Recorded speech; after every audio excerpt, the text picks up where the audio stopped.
I always believed that family was supposed to be the one place where you felt accepted without question, but for me, that was never true. My name is Grace Lynn, and I spent most of my life trying to win over the affection of my parents, always overshadowed by my older brother David. He was their golden child, the one who could do no wrong, while I was simply the quiet, dutiful daughter expected to stay in line and never complain. Even when I was a little girl, I could sense the difference. David's birthdays were grand events, cakes bigger than our kitchen table balloons covering the ceiling, everyone gathered around to sing for him. On my birthdays, my mother would say, "Girls don't need all that fuss," and we'd have a small dinner, with a store-bought cake, no candles. I never dared to ask for more. I thought it would change as I grew older. I earned a scholarship to college, graduated with honors, and landed a steady job in marketing. I even found someone who loved me for who I was. Ethan, my patient, gentle husband. I thought if I worked hard enough, if I played by all the rules, maybe my parents would finally see me as equal to David. But that hope faded every time they brushed aside my news to ask how David's job was going, or how his boys were doing in school. David's wife, Sophie, was always the one praised for how well she took care of her family, how perfect their house was, how quiet and polite their boys were.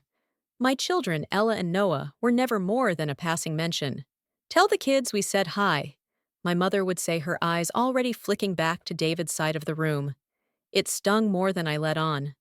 I kept trying hosting holidays, driving across town with the kids, just to be part of family dinners, even when I knew they'd be half listening, half dreaming of David's next big promotion.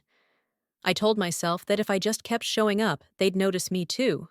But deep down, I saw it in every missed birthday card for Ella, every school performance they skipped, because they were too busy every moment they spent fawning over David's family while ignoring mine. It was like an invisible wall between us that grew taller and thicker every year. Still, I never wanted to let go of the hope that one day they'd see how much I tried, how hard I worked to make them proud. I wanted them to see that Ella and Noah were just as worthy of love as David's kids. When my mother called a few weeks before Thanksgiving that year, I didn't expect the final blow to come so sweetly wrapped. Her voice was calm, almost cheerful. She talked about plans for the holiday dinner. Something smaller, she said, just for the adults this time. It was the start of the conversation that would break my heart and force me to face the truth.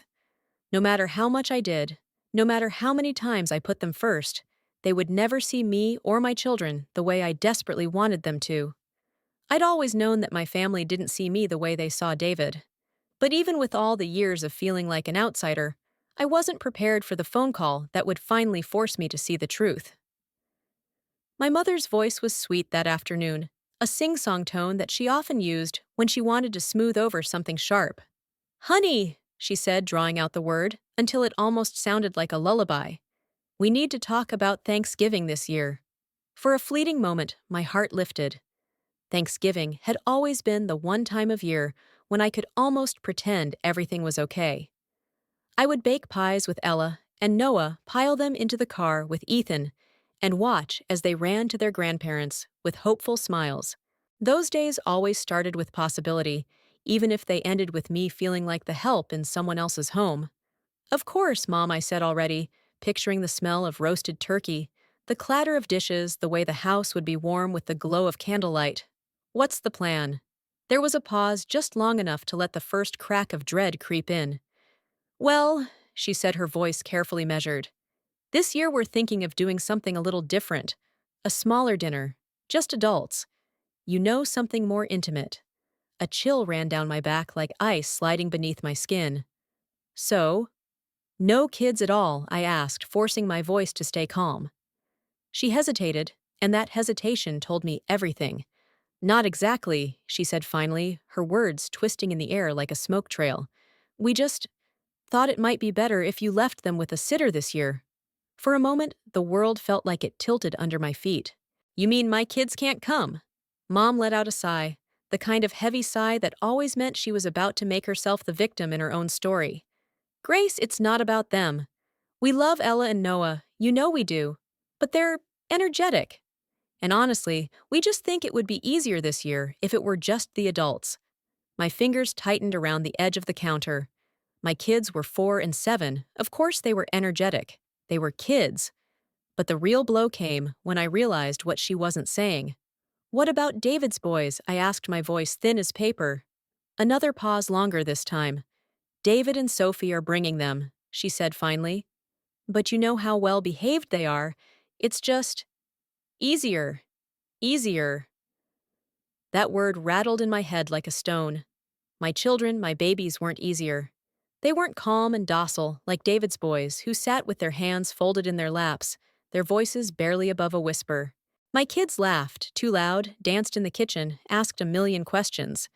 They were messy and bright and alive, and apparently none of that fit into my parents' version of family. I felt heat rush up my neck. "They're just children," I said, my voice shaking. "They're not burdens. We're just trying to have a peaceful evening." Mom snapped, her tone suddenly tight. "Don't make this about more than it is." But it was about more. It was about every birthday of mine they'd forgotten, every dance recital they'd skipped, every moment when my kids were made to feel like an afterthought, while David's boys were treated like royalty. It was about the way they'd always smiled indulgently at David's children and told them how special they were, while Ella and Noah got pats on the head and polite smiles. I swallowed hard, my jaw clenched so tight I could feel it in my temples. "I can't believe this," I whispered. "You're actually telling me that my kids aren't welcome, but David's are." "Oh, Grace, don't be dramatic." She sighed, and I almost laughed at the absurdity of it. Dramatic. That was always her word for me when I refused to swallow my hurt and pretend it didn't matter. But this time, I couldn't just push it down. This time, it felt like a final straw snapping in my chest. "If my kids aren't welcome," I said, my voice calm, in a way that felt almost foreign, "then neither am I."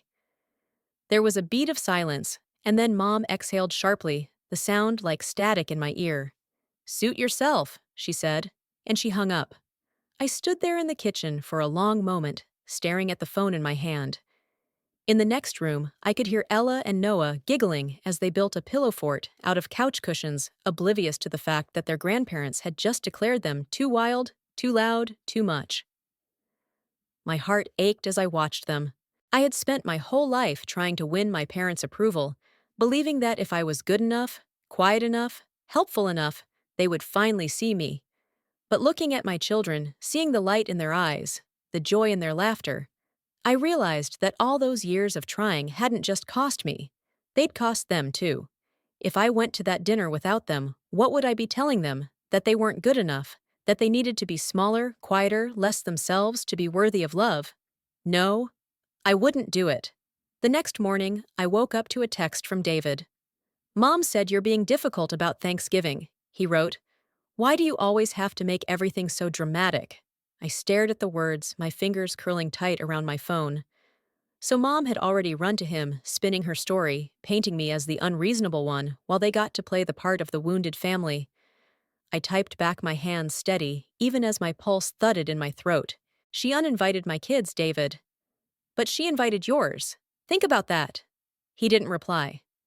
I turned off my phone and walked into the living room, where Ella and Noah were playing with their Legos, their laughter filling the space with a light I hadn't realized I'd been missing. In that moment, I knew something had shifted in me. For the first time in my life, I wasn't going to play the role they'd written for me. I wasn't going to beg for a seat at a table that didn't want my children. I wasn't going to let them teach my kids that love was something they had to earn by being quiet and small. That night, as I tucked Ella and Noah into bed, I felt a calm I hadn't felt in years. Maybe it was the calm that comes when you finally stop trying to fit where you're not wanted, when you realize that the family you build in your own home matters more than any blood tie that tells you to shrink. And as I lay in bed next to Ethan, listening to the slow, steady rhythm of his breathing, I knew that this was just the beginning. My parents had drawn a line in the sand, but they had no idea that I was ready to stand on the other side of it for my kids and for myself. The morning after I decided not to go to Thanksgiving, I woke up feeling both raw and strangely resolute. There was no more room in my chest for guilt or shame. I'd spent years swallowing it all down, believing that maybe if I kept trying, if I kept making myself smaller, quieter, easier, they'd see me and my kids as enough. but now it felt like a door had closed behind me, one I wasn't going to reopen. I could feel the weight of it in the silence that followed. My phone didn't light up with calls from my mother that morning, no cheerful messages about pie recipes or holiday plans. Just silence like a hush had fallen over the whole world. Ethan found me in the kitchen, nursing a cup of coffee I'd let go cold. "You okay?" he asked, his eyes warm and steady on mine. He had always been that way, unshakable, like a lighthouse in every storm. I nodded, though the truth was more complicated. "I don't know," I said softly, "but I know I'm done." He didn't say much. He just reached across the table and squeezed my hand, a quiet promise that he was with me in this, wherever it led. The kids came bounding in, still wrapped in the innocence of a world that didn't yet know how to judge them. Noah with his messy curls and gap-toothed grin, and Ella, her hair wild and her laugh like sunlight. I watched them and felt the knot in my chest begin to loosen. That day, I decided I was done playing the part they'd written for me. If my parents couldn't love my kids for who they were, then I wasn't going to force us into places we weren't wanted. So I did something I'd never done before. I said no. It started small. That afternoon, when my father called to ask if I could help fix the Wi-Fi at their house, something I'd always dropped everything to do, I let the call go to voicemail. When my mother texted me later, asking if I could pick up her prescription while I was out, I left it unread. And with every small act of refusal, something inside me began to heal. I'd spent so many years being the reliable one, the daughter who always said yes, who always filled in the gaps, who made sure everyone else was comfortable, even when she was breaking inside. But not anymore. The days leading up to Thanksgiving were quiet. No more calls from my parents, no messages. It was like they decided that if I wasn't going to fall in line, then I didn't exist at all. A part of me had always feared that silence, but when it came, it felt like freedom. On the morning of Thanksgiving, I woke up early to the smell of pancakes and maple syrup. Ethan was in the kitchen with Ella and Noah, the three of them covered in flour, and laughing so hard I could hear it from down the hall. I paused for a moment, just taking it all in, the warm chaos, the simple joy. This was our Thanksgiving, and for the first time in years, it didn't feel like we were missing anything. We ate breakfast in our pajamas, the kids taking turns pouring syrup until it pooled on their plates. We played board games and watched old holiday movies, our home filled with laughter and the soft crackle of the fire. And for the first time in as long as I could remember, there was no weight in my chest, no need to perform, no anxious glances at the clock, worried about being late to someone else's table. It wasn't until later that afternoon that my phone rang again. I hesitated for a moment before picking it up, the caller ID lighting up with my mother's name. I could feel Ethan's eyes on me as I answered. "Grace," she said, her voice tight. "I suppose you're just sitting at home feeling sorry for yourself while we're all here, having a lovely dinner." I closed my eyes, steadying my breath. "Mom, if you're calling to gloat, I really don't have time." "That's not why I'm calling," she snapped, her tone sharp and familiar. "I need to ask you something." I waited, my heart already braced. "What is it? Did you cancel the credit card?" she demanded. For a moment, I didn't understand. Then the realization hit me like a jolt. Years ago, when my dad was recovering from surgery and they were struggling to pay bills, I'd added them as authorized users on my credit card. It was meant to be temporary, a way to help them through a rough patch. But I'd forgotten to remove them, and apparently they'd never reminded me. "You mean my credit card?" I asked, my voice quiet. She scoffed. "Oh, don't be so dramatic, Grace. It's just a card. You make good money and you figured what?"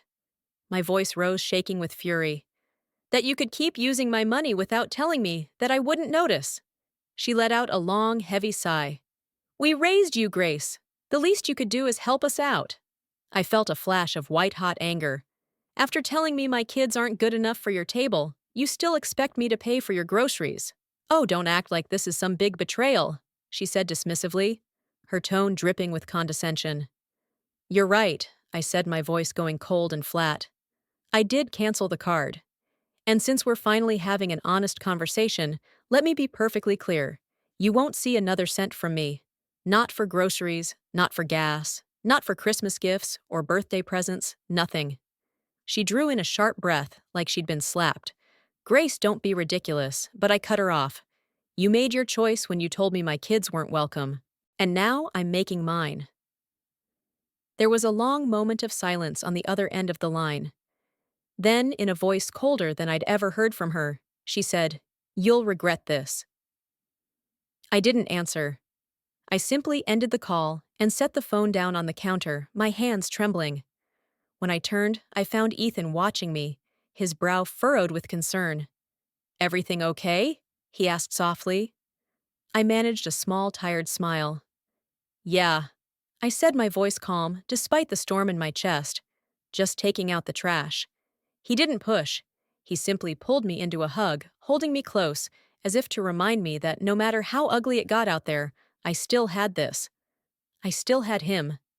I still had Ella and Noah, and a home that was warm and safe.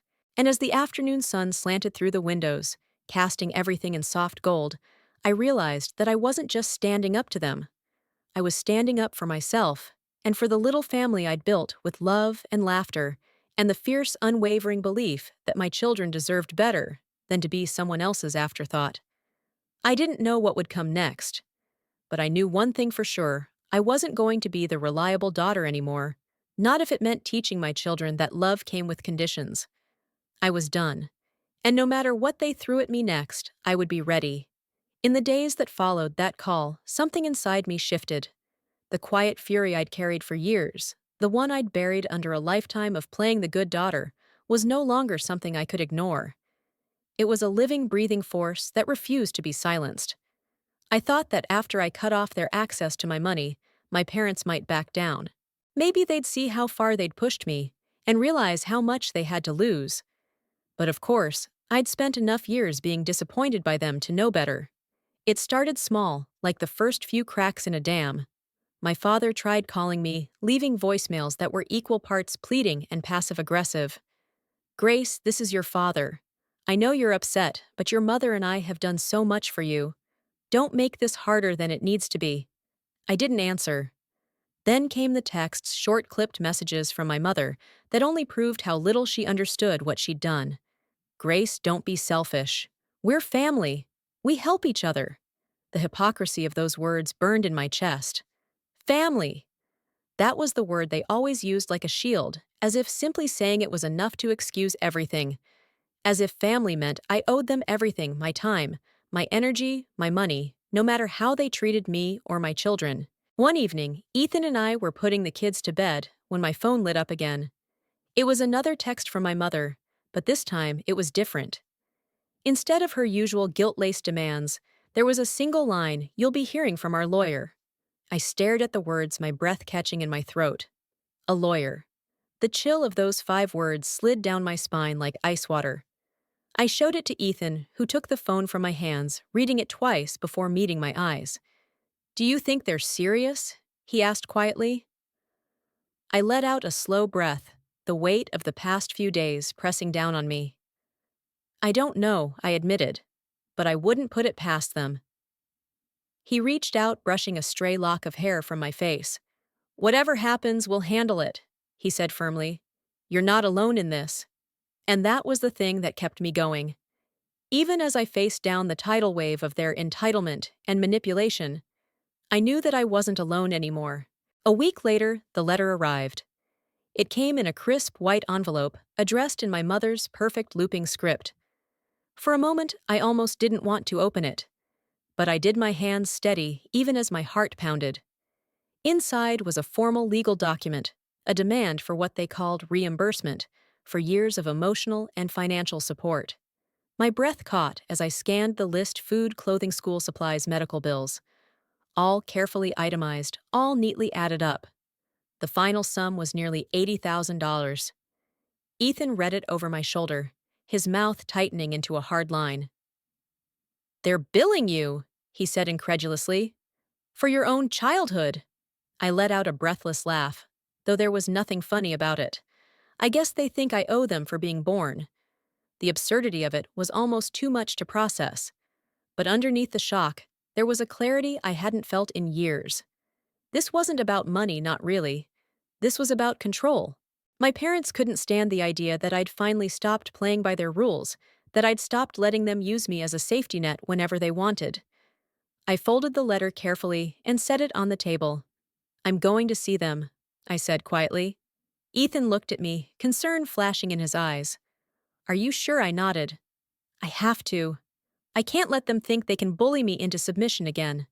The next afternoon, I drove to my parents' house, the letter clutched in my hands like a shield.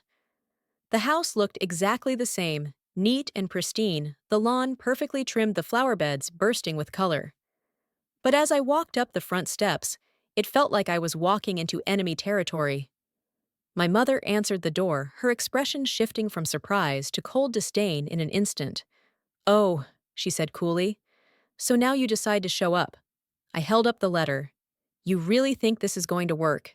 She crossed her arms, her mouth a thin line. "It's what's fair, Grace. We spent years sacrificing for you.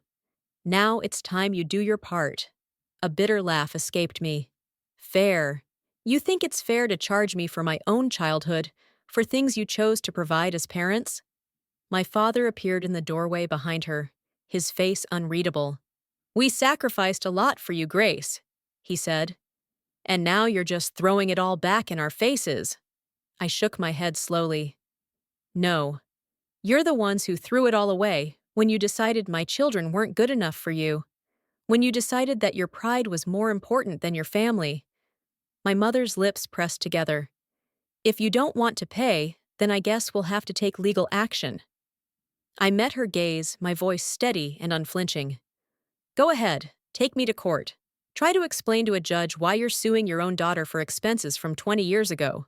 See how that goes?" For a moment, neither of them spoke.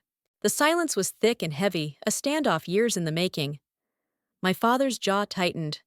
My mother's eyes flashed with something that looked almost like fear. Finally, she found her voice. "You're making a mistake," she said, her tone icy. "No," I said softly. "I'm finally doing what's right for me and for my children." I took the letter and tore it in half, the sound sharp in the stillness of the house. My mother gasped, but I didn't give her a chance to speak. I turned and walked away, each step feeling lighter than the one before.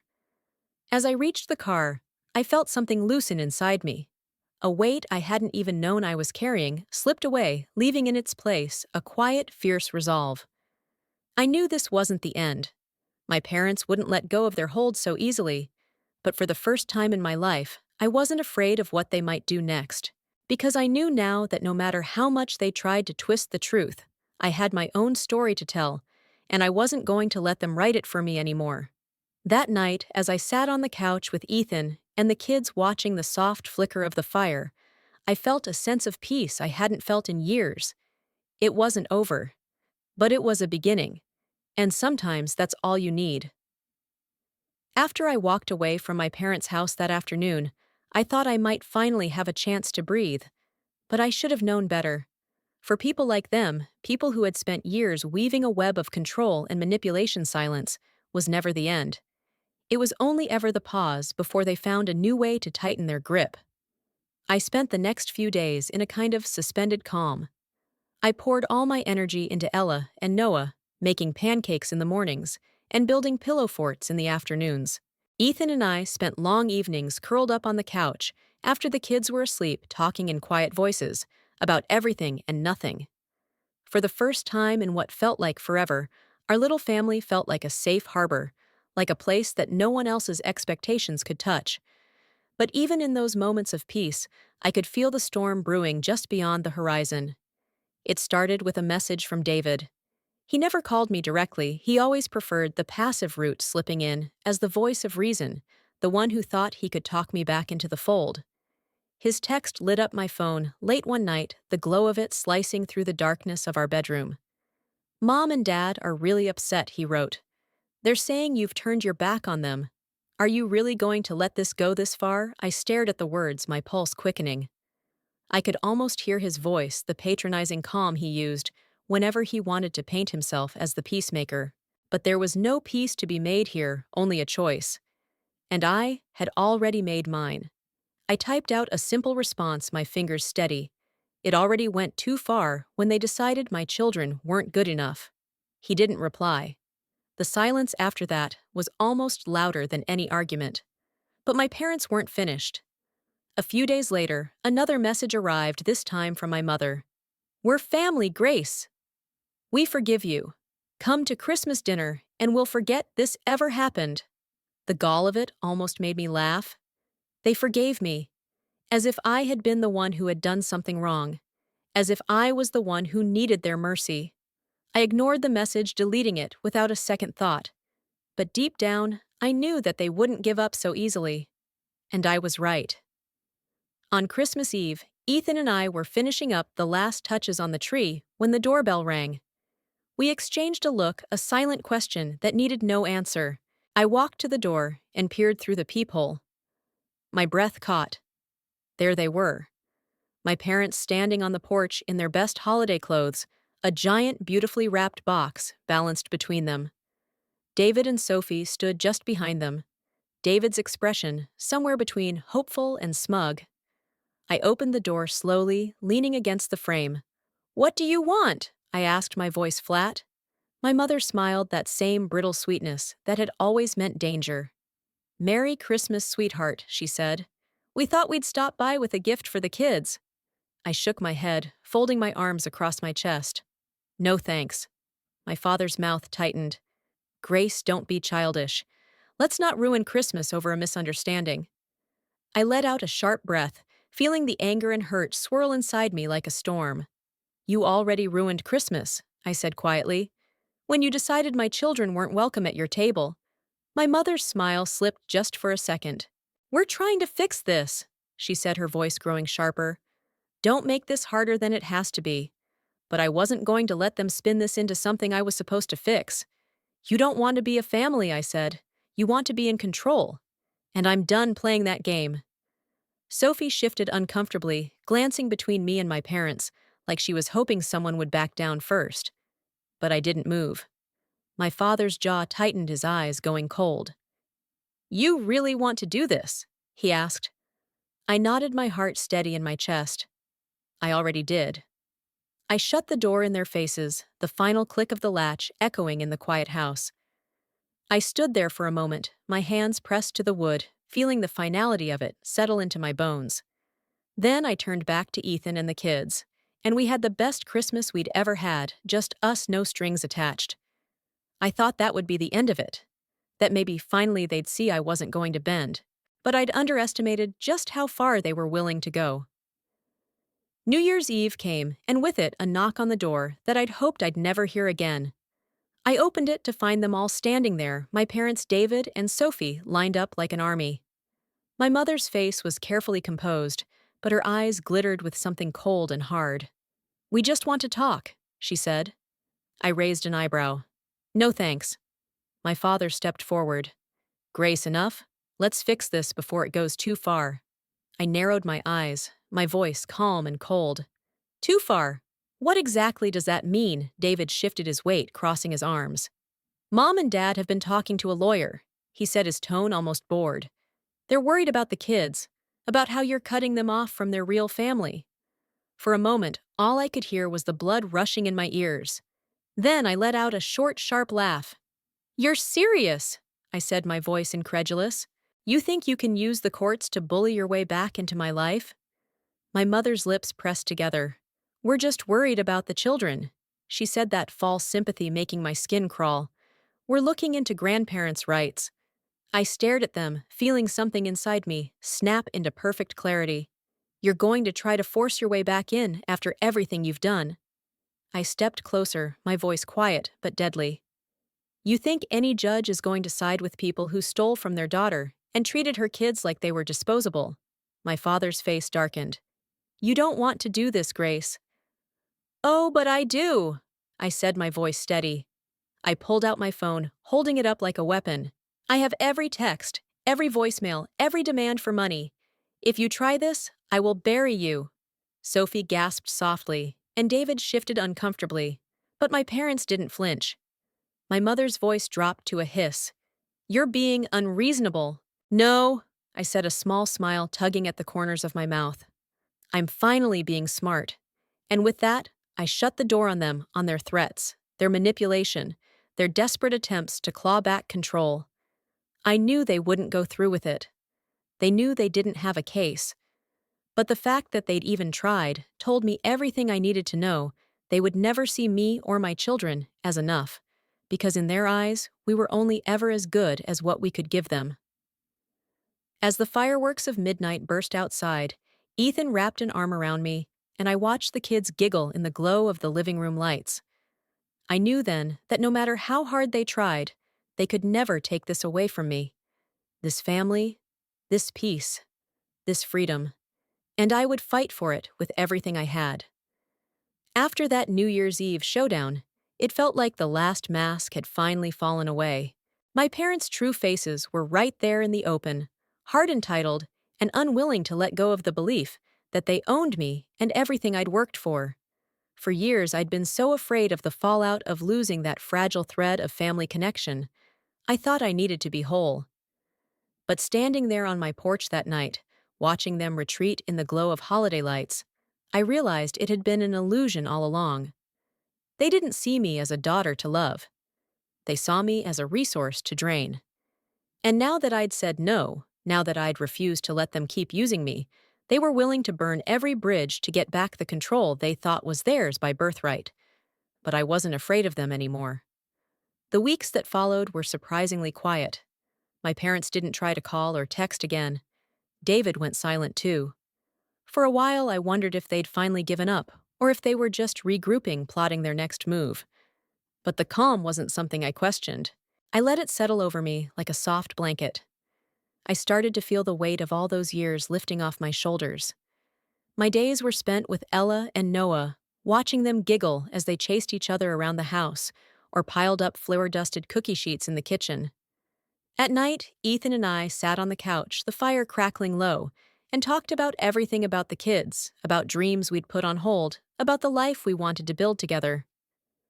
One evening, as we sat there, I found myself admitting something I'd never said out loud. I used to think that if I could just be good enough, if I could be the perfect daughter, they'd finally see me, I whispered. Ethan reached over and took my hand, his thumb brushing over my knuckles. "You've always been enough," he said, his voice warm and sure. "It's not you, Grace. It's them." Tears welled in my eyes, but for the first time, they weren't tears of hurt or confusion. They were tears of relief because I finally understood. My worth wasn't something my parents could measure or withhold. It was something I'd carried in me all along. I thought that was the end of it. That maybe after seeing how firm I'd been, my parents would finally back off. But people like them never really let go of control. They just find new ways to reach for it. It was early February when the final blow came. A letter arrived this time, not from them, but from a lawyer's office. My heart skipped a beat as I opened it, the paper heavy and official beneath my fingertips. The letter was polite but unmistakably threatening. They were formally requesting visitation rights as grandparents. They claimed it was in the best interest of the children that I was alienating them from their true family.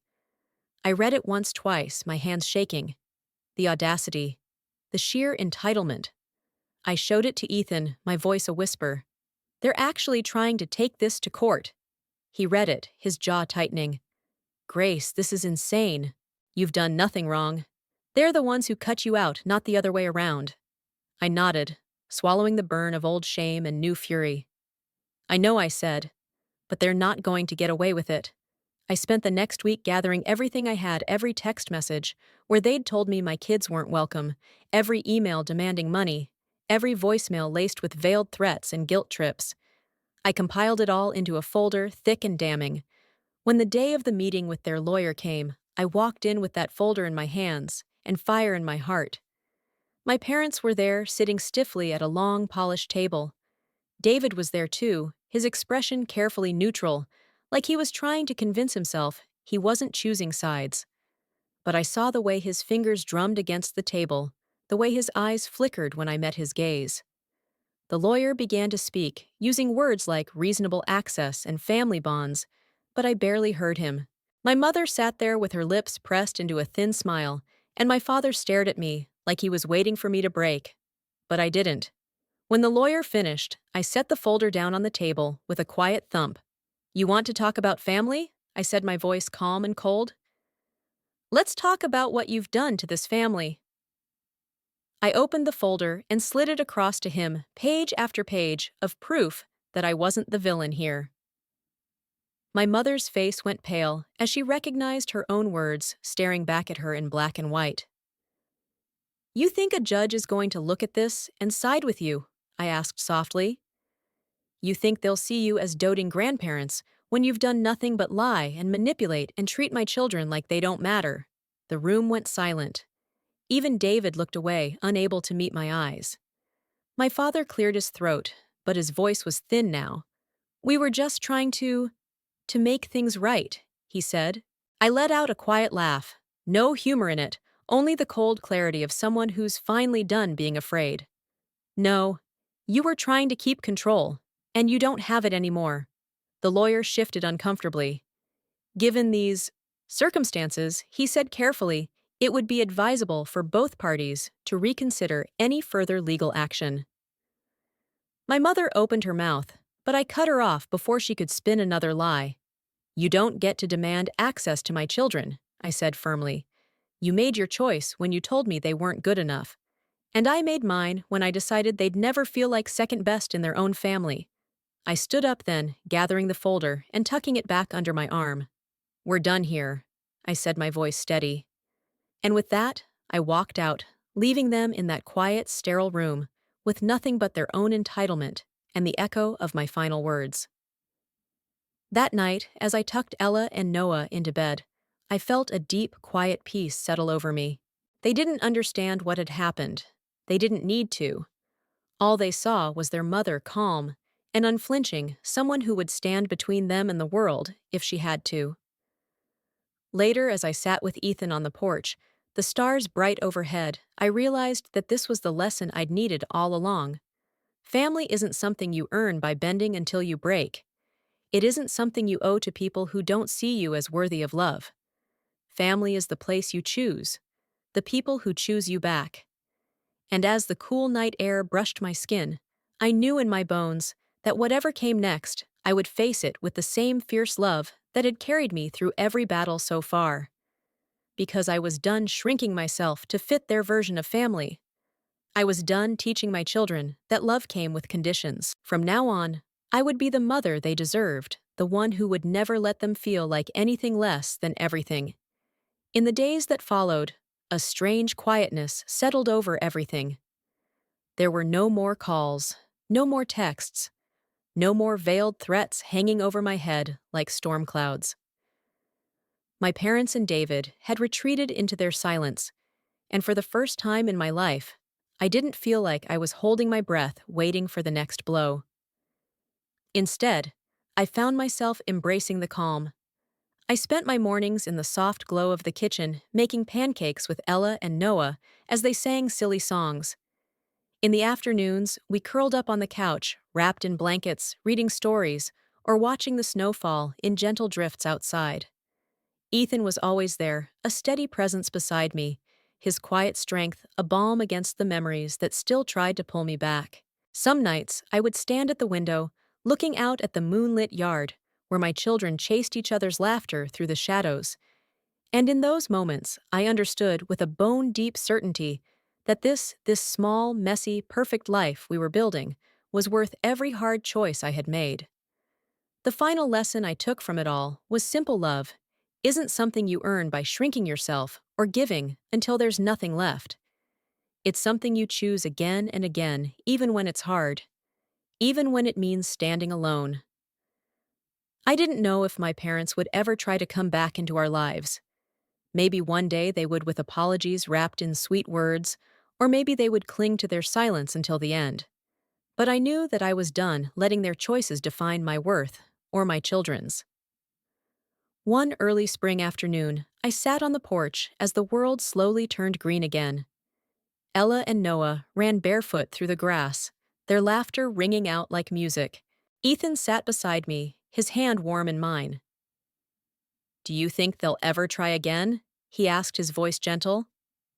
I took a deep breath, the crisp air filling my lungs. It doesn't matter, I said softly, a smile playing at my lips. Because no matter what they do, they'll never have power over me again. In that quiet moment, I realized I had finally won. Not in some grand, triumphant way, but in the simple, profound truth of living my life for the people who truly loved me.